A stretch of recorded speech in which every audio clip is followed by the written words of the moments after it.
Hi, Chanel. Thank you so much for joining me for the podcast interview. And for everyone who doesn't know you yet, it would be amazing if you could introduce yourself. Yeah, absolutely. So my name's Chanel Morales. I'm an online business coach, and my main business is helping women to launch online businesses so they can travel the world with their kids. I'm a single mum, and I've been traveling full time for the last 2 years with my 10-year-old daughter, all because I have a business that I can earn money from anywhere in the world. So I didn't have any savings or anything when I left. I literally just left and then worked my way around the world online. So I just help other women to do the same now, basically. Yeah, it's amazing. And I think it's like you are like a big role model, I think, for many women, because I know so many women who are like, yeah, but I have a daughter, I have children, I can't Yeah. do that. So, would you like to tell us a bit how you actually get started with being an online entrepreneur? Yeah, definitely. A lot of people do think that kids, stop them from doing things, but I had my job when I was 19. So I was very much like, I'm going to still live my life. I'm still going to do all the things I wanted to do. And obviously travel was one of those things that a lot of young people want to do. So I didn't know how I was going to make it happen. I went back to university when my daughter was young, and then I got my first full-time job when I was about 25. So I was quite old to be starting in the working world. And having been a stay-at-home mum and then a student, I think being 25 and getting your first full-time office job was a big shock to the system. And I was just like, oh my God, is this what everyone's been doing? Like just sitting here all day. And like, I found it really, really hard. I really, really, really hated it. I'd be watching the clock all the time. And I'd done events management and marketing in my degree. So I started thinking about ways I could work online. I was doing a marketing job anyway. So eventually I got into social media management. But after going around the houses and looking at affiliate marketing and all these other different options, like when you type in online business or work from home into Google, you get all this like dodgy stuff, all these scams. And so I went down a lot of routes with that kind of stuff first before I realized actually I could just do what I do now, but do it freelance. So I started freelancing, started working from home, and that was great because I could drop my daughter off every day, pick her up, because she'd been missing me a lot, having to go into, the before school club and after school club when I was working. So that was great. But then it got to winter in the UK and I was like, why am I here? Like, I'm freezing cold. I'm paying all this money for rent and council tax and gas, central heating, to stay warm, when I could just be on a beach in Thailand, somewhere cheap, doing the exact same thing I'm doing right now. So I started looking into traveling families, and I discovered world schooling, which is like homeschooling, but with a lot of travel. And I just started building up this idea of wanting to do it. And at the time, my social media business wasn't doing amazing, but I just thought, well, it'll only get better if I haven't got any other options, or like, if I have to make it work, I'll make it work. So I decided to just book a flight. I booked a one-way ticket to Boston, and the day we left I had £300 in my bank account. And then from there I was traveling, trying to freelance, and realized that freelancing was just way too time consuming when it came to trying to travel and homeschool and all that kind of stuff at the same time. So I was like, right, I need to build an agency so that I can just oversee everything and project manage, and it wouldn't be so much for me doing the work. So I built Feed Me Social, my marketing agency, in 2018. And then a few months after that, because I was blogging about travel, lots of women started asking me, how have you done this? And so that's when I sat down and I wrote out my 12-step program, which became the Dream Club, which is my coaching program that I've been offering and delivering for the last 18 months. And that's really my main business now. It's a thing that really I'm really passionate about, a lot more than just social media management. Yeah, it's amazing what you achieved, I think, in such a short time. And I love that you said, like, if I am a freelancer, it's hard for me to actually also have enough time, like, especially since you also want to spend time with your daughter, you like traveling. So have you had any people like telling you this, or have you been like, I need to come up with another solution? So how was this process like, going from a freelancer to then the decision of actually offering and like building an agency? Yeah, well, I think over the last 3 years, I've spent pretty much all my free time researching online business. Like, it's been my thing for a long, long time now, 3 or 4 years now, probably, that I've been in that world, and you know, following all kinds of different people, reading all kinds of blogs, watching all the webinars. And so when I came to that decision, I think I must have read somewhere, I can't even remember how I thought of it, but I'd obviously read somewhere, or I think I know other people who have agencies, and maybe, you know, I thought about the way they've structured their business. It makes sense, because, you know, as an agency owner, you don't have to physically do the work. You can do the sales and you can do the front facing stuff, but you let the other people do the actual day-to-day work. And also, I found it quite boring doing social media management for someone else. Like, it's not really that exciting writing social media posts. And the other reason was, my best friend has a lot of more techie skills than me, so she's like really good with Facebook ads and stuff like that. And I got to the point with social media management where I felt that if you just did social media content on someone's page or Instagram, you're not going to get very good results. You need some sort of ad strategy, or you need to do your personal profile on Facebook, or like a Facebook group or something, because that you get a lot of organic reach and traffic and engagement there. But with your page, your business page, no matter how good the content is, it doesn't matter, because Facebook doesn't want to give you any views. So I know this for myself. I post the exact same content on my page and profile and completely different results. So I was like, well, I need somebody who's going to run ads. I don't want to learn how to run Facebook ads. I'm not interested in learning anything techie like that. So I teamed up with my friend, and then we found some other people to help with different other areas. And yeah, so it just kind of made sense at the time. I was feeling like it was that transition time when Facebook was really reducing reach more and more and more. And I felt like as a social media manager, I wasn't going to be able to deliver a high standard of service to people without Facebook ads and Instagram ads. So it kind of all came together around about the same time.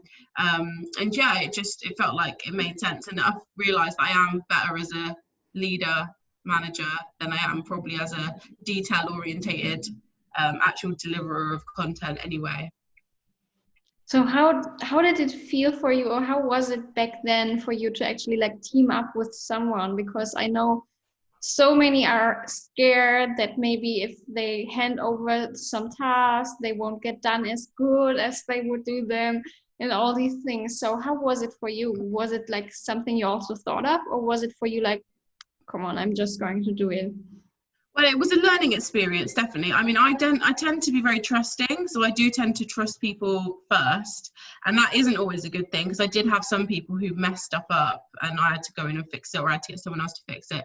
But the first person I teamed up with, as I mentioned, was my best friend, and she's been my best friend since I was born. So that didn't bother me, and she still works with me now, and she still, you know, delivers really high standard of what she does now. So that was really great. Then we found a couple of other people that, you know, came and went over time that weren't great. But now we've got a really solid team. It does take time, but what I would say is outsourcing is the only way to grow, and it's addictive. Once you start doing it and you realize that you don't have to do stuff you don't like, you just do it more and more. And now I really don't do much of anything apart from coaching, lives, and writing my own social media content. Like, I don't do very much else, and I love it that way. So yeah, it can be hard in the beginning to find good people and trust people, but once you find someone good, you won't want to do anything ever again. Yeah, totally agree on this. And like for us, for example, what we did, like when we started our company, we were like, oh, but where are we going to get some people and all these things? And now it's so easy. I mean, we just send out an email to everyone from our email list, or make a post, and we get so many amazing applications. Yeah. So it's like, okay, we need someone else. Okay, let's just send out something, and there it is. So how, awesome. like, what do you do? Like, if it's like, if there's someone here listening and they're like, yeah, okay, I'm at this point where I actually think it makes sense to get someone, to get some more free time and really like focus on the zone of my genius. Like, but how will I find someone? So what was your way in finding people? Yeah, so we used Facebook groups mainly. Just went into like the big huge Facebook groups and just posted what we were looking for, and then I would tend to get on a Zoom call with the person, and for me, it was a lot about whether I connected with them and got on with them and they'll be easy to work with. And then obviously seeing their past work, what, you know, if they've got a portfolio or if they've got past experience, what that looks like, results and stuff like that. But I think the key thing is to just know what to outsource. And it's like, outsource the stuff you don't enjoy and that you're not very good at and it takes you a long time. Because that's the stuff that you'll procrastinate on that will hold you back in your business more than anything else. So make sure you're outsourcing the right stuff. Make sure you're outsourcing things that, and not things that you enjoy and not your perfect area. And know your strengths, and that's a key thing in business as you grow. You need to know what are you good at, what are you not good at, and sort of take stock of that and identify the strengths and weaknesses within your team and where you need to grow. So how was like the process then? So you built your team, you have your agency. What made you kind of say, okay, well, I'm going to switch over kind of something like that to coaching? How did you like transform from offering the agency service mainly to more the coaching business? Yeah, well, I mean, it was kind of not really planned. As I mentioned, like it was mainly women who were asking me, how have you done this? And I was in all these groups and I was sharing our journey and my blog, and people were just like, what, how have you done it? And so I just sat down with myself and I just wrote down the process. Like if I was going to start from scratch now, knowing everything I know about, you know, business and things like that. And I worked out that there are around about 6 high-paying online businesses that I could coach in, that I knew a strategy to build, and that was like courses, coaching, consultancy, agency, virtual assistant, and membership sites. And so I was like, okay, if somebody came to me with wanting to do any of these, I know I could help them. So that was kind of, and then at the beginning, like the beginning of my program was also all around mindset and trying to figure out what you should do, because most of the women that were coming to me were saying, I have no idea what business I should start. It wasn't them saying, help me become a coach or help me create a course. It was, I don't know what I would do. So that was a big part of the beginning of my course. So the first 3 weeks are all around mindset and working out what your passions and skills and expertise are. And I actually have a free 5-day challenge coming up at the end of August, which is discover your perfect online business, and that's my free 5-day challenge. So that is where I help you to sort of figure that bit out, and that's really the start of the process for me, because it's not just about business strategy, it's about making sure that the business you have is something you're passionate about. And going from having the freelance business and the agency to coaching has made me realize that my personality is just much more in line with coaching. You know, I'm very outspoken, I enjoy helping people, I like telling people what to do, so that makes it really easy. But some personality traits might not want to be a coach, or they might not have experience for coaching. Maybe they'd rather be a VA. So for me, it's a big thing that people often, they think of a business because it sounds like something that they could do, or that it sounds easy, or it makes sense to them, or whatever. But they don't actually realize, is it what they would love? Is it what they would enjoy? Is it part of their sort of passions and stuff? So for me, that's what it was about. It was about helping people to figure out what they could do and make sure it fits in line with how much they want to earn, what lifestyle they want to live, you know, what's their calling in life, and all that important stuff. So I made the transition kind of gradually. I was sort of building them both at the same time. But then I just realized how much more I enjoyed the coaching. So I don't really push the agency anymore. I don't really promote it. I found that promoting 2 things was too difficult, and coaching clients are much easier than agency clients. You know, there's only a certain amount of responsibility you have for a coaching client. You deliver the same training to everybody. What they do with it is their choice. But with an agency client, they're kind of holding you accountable for every result they get. Even stuff that is not anything to do with you, you know. So it's a lot more stressful, and I found I enjoy coaching much more. It's much more relaxed. I get to help women who have never had a business, no business experience, start making money online. So to me, that's really exciting. And so I made the transition. I was kind of doing them both at the same time, and then sort of phased out promoting the agency. We still take on clients, and we still have retainer clients we've had for a long time, but we just don't promote it much anymore. We just leave it with what we've kind of got. So the plan was never to become a coach. It happened very much by accident, but now I absolutely love it, and I wouldn't change it for the world. Yeah, I love that you said that it's so important to know what you're passionate about Yeah, and also what you're good at, and then focus on this. So I really love that you said that, and also like you kind of became a coach like by accident, kind of, because yeah, I think like there are so many people who are like, oh, coaching, that sounds so exciting. I need to do this as well. And maybe it's yeah. not even their thing. And it's, I think like, I really love that you said it's about what you're passionate about, and also like what experiences you had. So And personality as well, because I found like very, very introverted people find it more difficult to be coaches one-to-one, like on this sort of level. They might be fine having a membership site where they can just put out content, but they might not, they might get really drained by doing one-to-one coaching all day. So it's very much to do with, you know, who are you as a person, as well as, you know, passions, experience, and all that other stuff. So it's really important to look at the whole picture. But I think when you're trying to look for online business, somebody will tell you about one thing and then you'll think that sounds great, and just go all the way down the route of that one thing. You'll buy a course on how to become a coach, or you'll buy a course on how to create a membership site, without actually looking at all the options. And that was the thing that really I felt held me back in the beginning, was there was no list of options. There was no one that said, here you go, these are the options for online business, these are the kind of things you could do, which one fits you. It was just like, oh, join my course and create a course, or join my course and become a freelancer. And it was just like people trying to sell you their thing. Whereas with my course, you don't even need to know what you're going to do before you start. You can just join and then we work it out as you go through.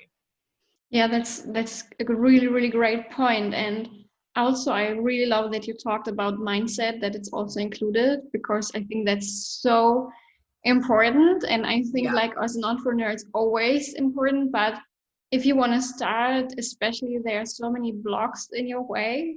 Yeah, we um start off definitely talking about money and where your beliefs around money come from, what your parents said about money, all that kind of stuff is like the very, very beginning of what we do.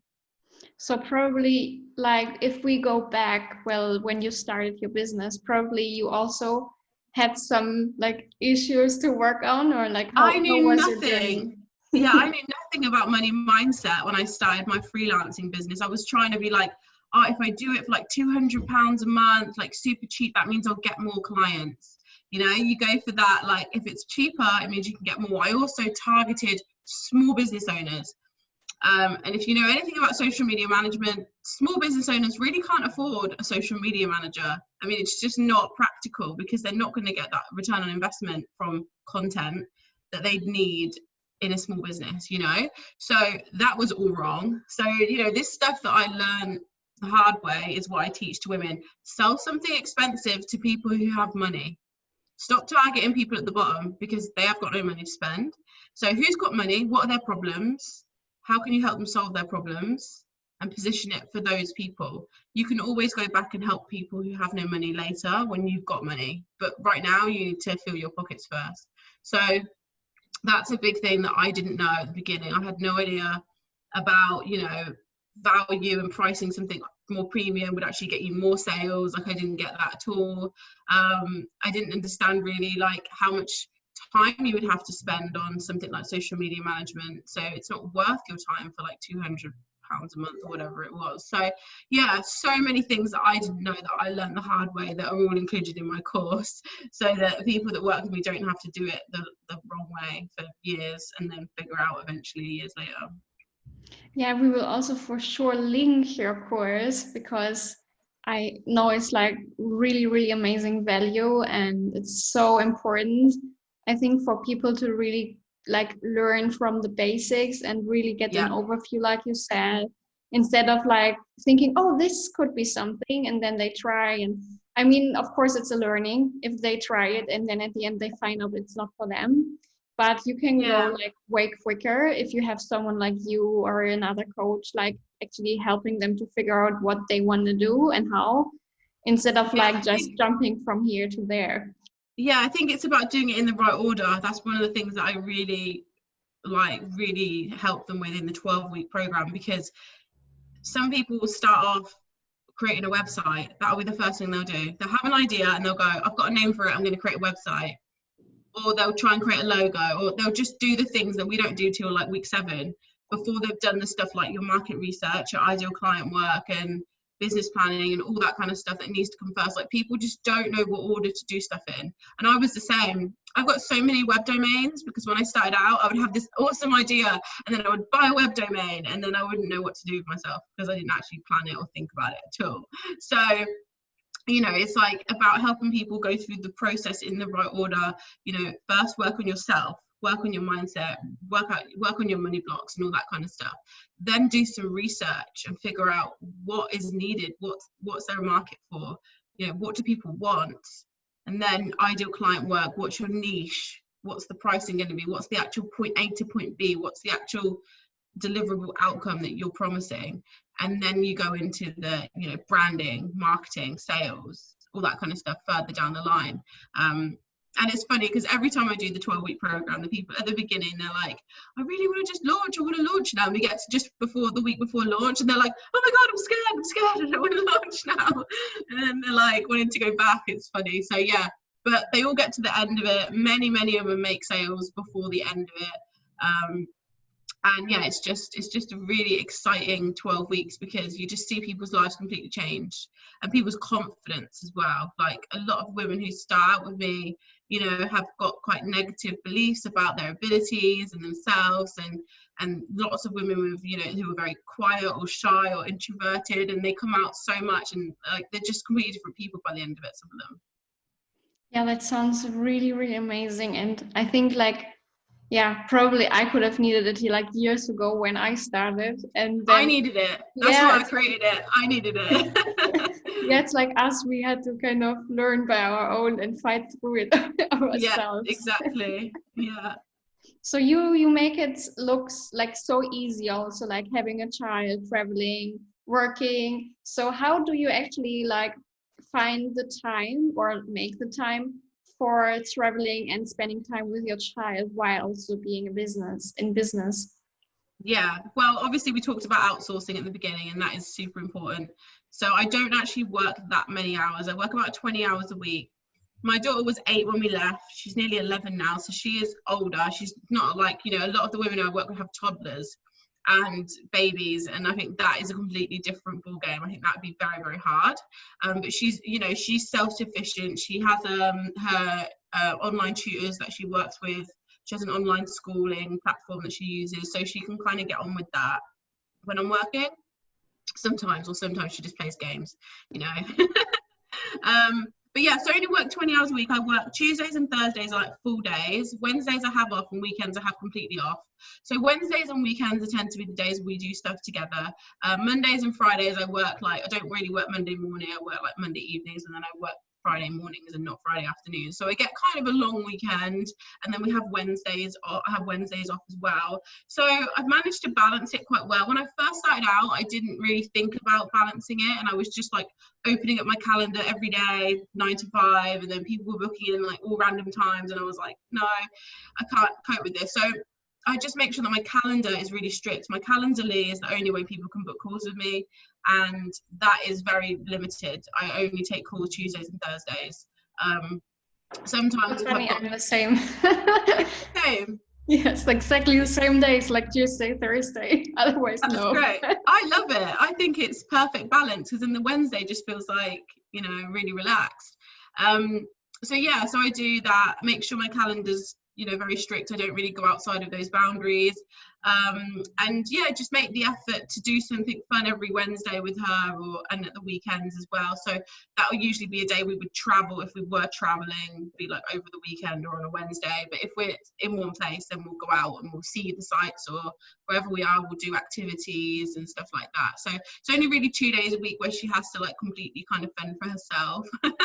But yeah, with her being older, it's not too hard. I think it's much harder if she would have been really young when we left.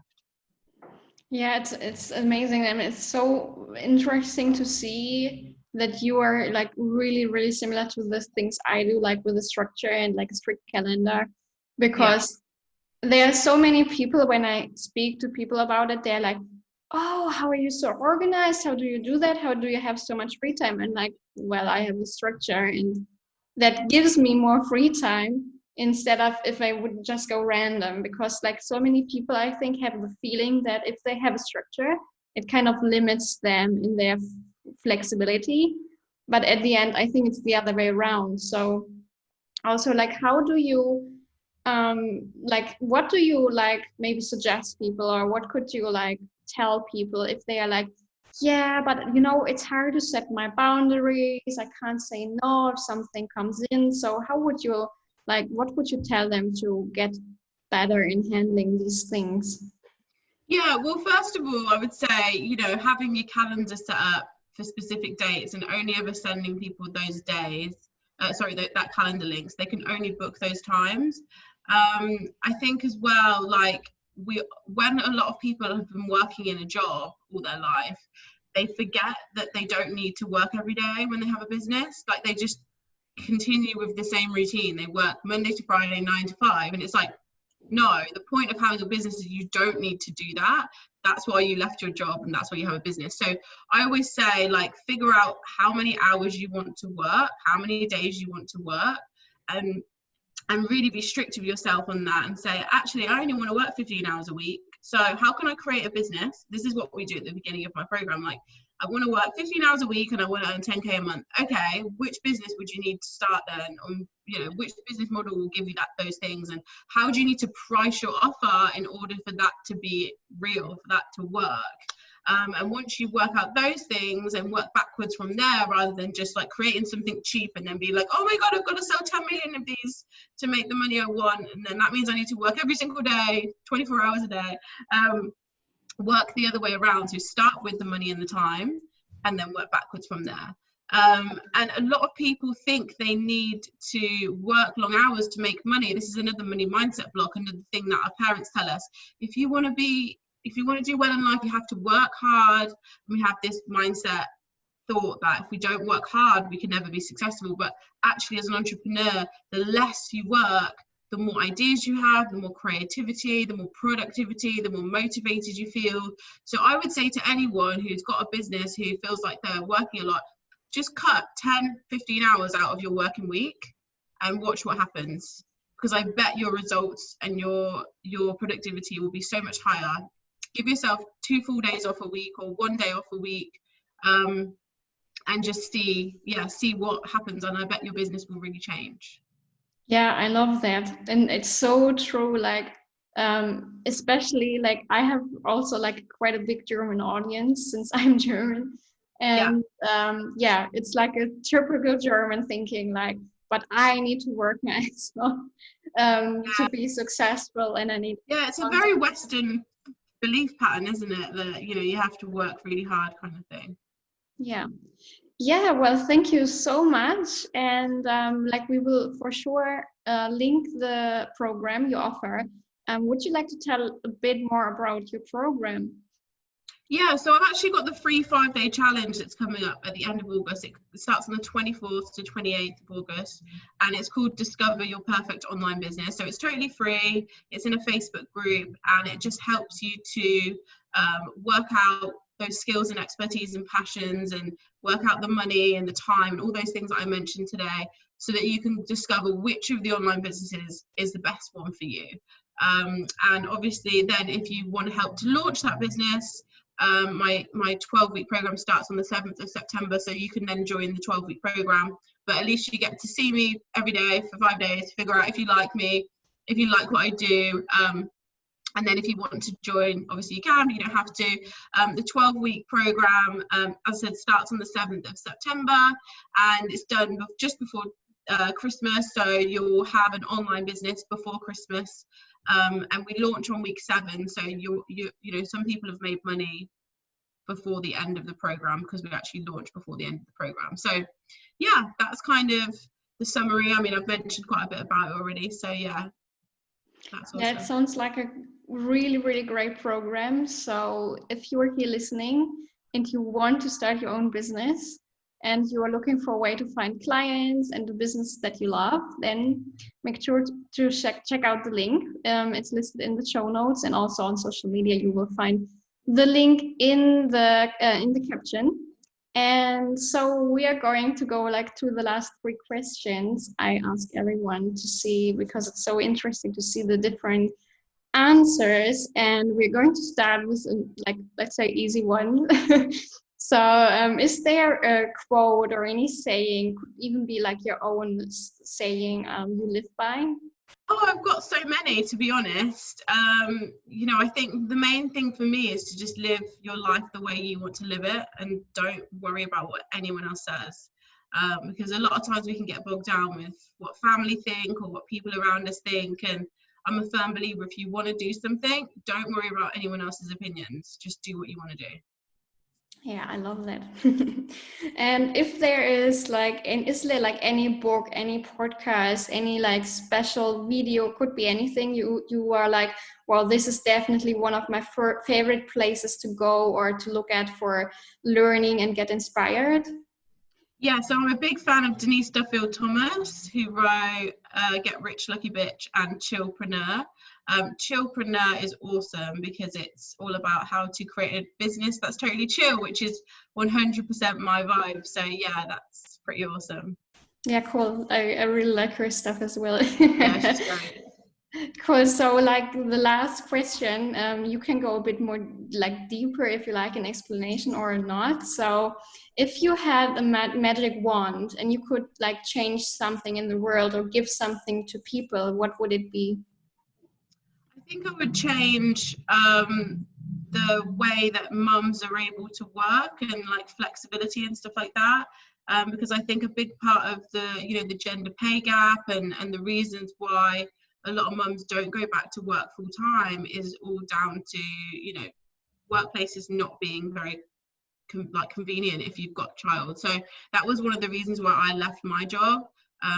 Was because it just doesn't fit around being a mum, and I think there needs to be a big change and a big shift in the way that all workplaces provide flexibility for mums, and I suppose dads as well, parents in general.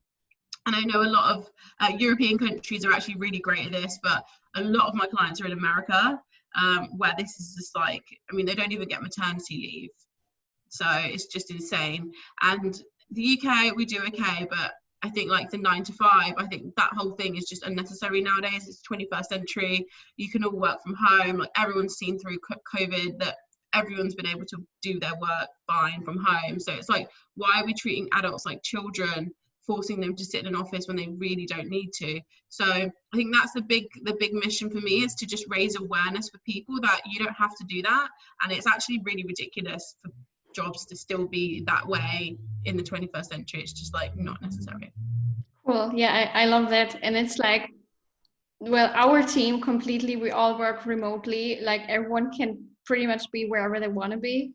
Yeah. And it's like also like people, when they can work from home or from, let's say, wherever they want, I think like they are so much more happy, and that makes them also more productive. So it's like exactly. even the company benefits from it, and not only the person who's working somewhere. So yeah, I think we should stop basing jobs on hours and base it more on like, what do you want, like what does your boss want you to deliver? Because then it doesn't matter if you're sat at home and it only takes you 2 hours. Well, that's great, if that's what it should be. Because let's be honest, when you sit in a 9 to 5 office job, half the time you just procrastinate because you're not motivated, you're not productive between 9 and 5. Like every single human in the world isn't productive between exactly 9 and 5. It's just not. It's not logical. So I think that's just something that really needs to be changed.